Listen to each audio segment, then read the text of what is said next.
সকলোৱে মোৰ চেনেলৰ পুনৰ এটি নতুন ভিডিঅ'লৈ সকলোকে পুনৰবাৰ স্বাগতম জনাইছো। আজি মই বনাবলৈ লৈছো আটাইতকৈ সিম্পল পদ্ধতিৰে ব্ৰইলাৰ মাংস ৰঙালাও আলু কোমোৰাই দি বনোৱা। আহকচোন তেনেহলে ভিডিঅ'টো আৰম্ভ কৰো।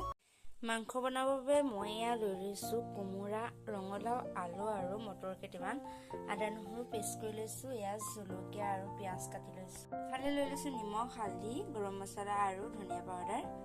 মই একদম সিম্পলকে বনাম, বেছিকে মছলা নিদো।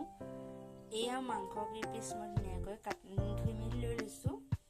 ইফালে মই কেৰাহী পাতি দিলে কেৰাহী গৰম হতে তেল দি দিম। মাংসখিনি মই একদম সিম্পলকে বনাম।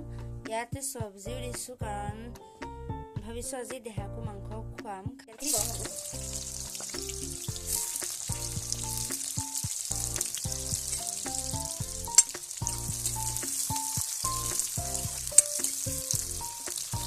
ইয়াতে মই আদা নহৰু পেষ্ট দি দিছো। এতিয়া মই ইয়াতে মাংস কেইপিচ দি দিম।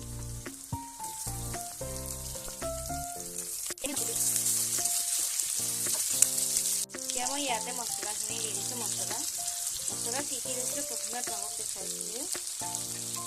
বেছি মই দিয়া নাই মছলা আৰু একো দিয়া নাই। দেখাই খাব যিহেতু জ্বলা হ'লে খাব নোৱাৰিব। এতিয়া মই ইয়াতে কাটি থোৱা চব্জিখিনি দি দিছো।